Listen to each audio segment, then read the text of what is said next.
नमस्कार मित्रों, मैंने अभी कुछ देर पहले अपने प्रोमो ऑडियो में एक विषय के बारे में चर्चा किया था और वो विषय था मुस्लिम और मुस्लिम पर होने वाली राजनीति।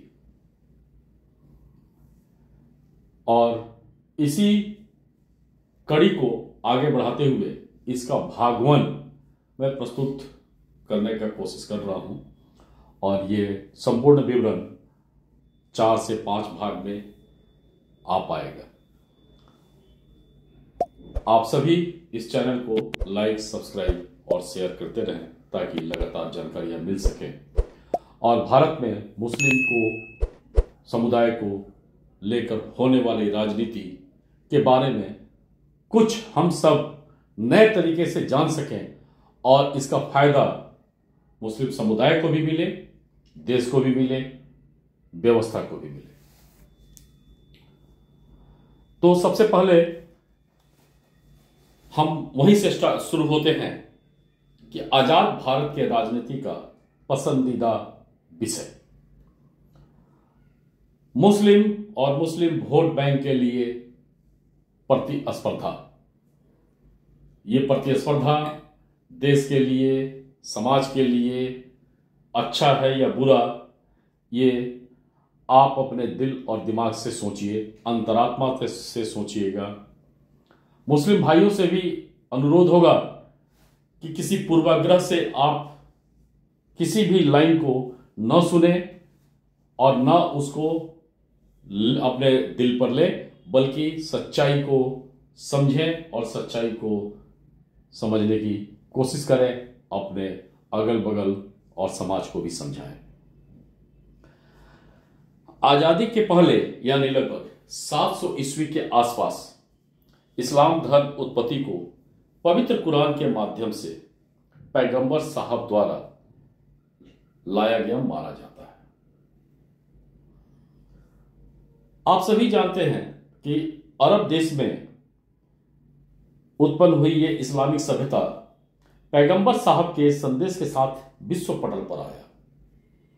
पैगंबर साहब महान धर्मगुरु थे और पैगंबर साहब ने पवित्र कुरान लिखकर दुनिया में मुसलम ईमान से परिपूर्ण सभ्यता को विश्व के पटल पर अवतरित किया।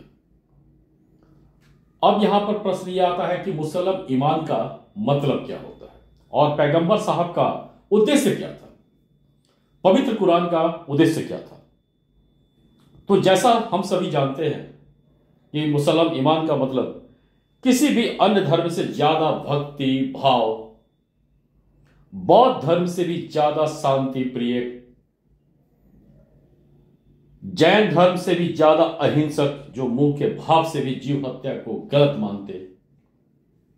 मुसलम ईमान मतलब 5 वक्त के नमाजी, क्रोध से दूर रहने वाले व्यक्ति, लालच के आसपास भी नहीं आने वाले व्यक्ति, अन्य धर्म को परेशान करना बिल्कुल अनुचित, अपने धर्म के बढ़ोतरी के लिए किसी भी हिंसा से दूरी बनाए रखना। अब यहां पर प्रश्न यह आता है कि क्या पैगंबर साहब के द्वारा पवित्र कुरान के द्वारा बनाया गया ये व्यवस्था विश्व में उनके अनुयायियों ने या इस्लामिक शासकों ने सही तरीके से फॉलो किया, अनुकरण किया? क्या भारत में जो आज की जो मुस्लिम आबादी है, जो अखंड भारत के समय से किसी न किसी व्यवस्था के अंतर्गत, हिंसा के अंतर्गत, डर के अंतर्गत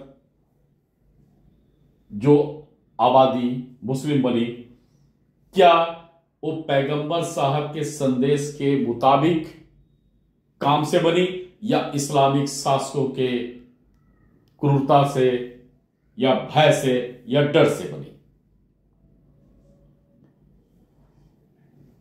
ये प्रश्न का उत्तर अगर आत्मज्ञान से, आत्ममंथन से चर्चा में आ जाए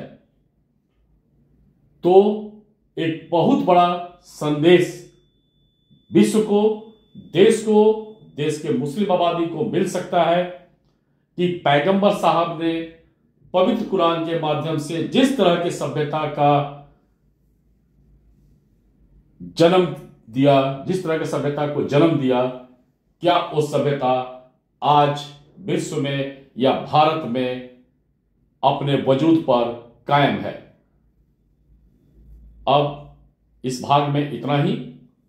इससे आगे का विवरण भाग 2 में आएगा। आप सभी बने रहिए। धन्यवाद।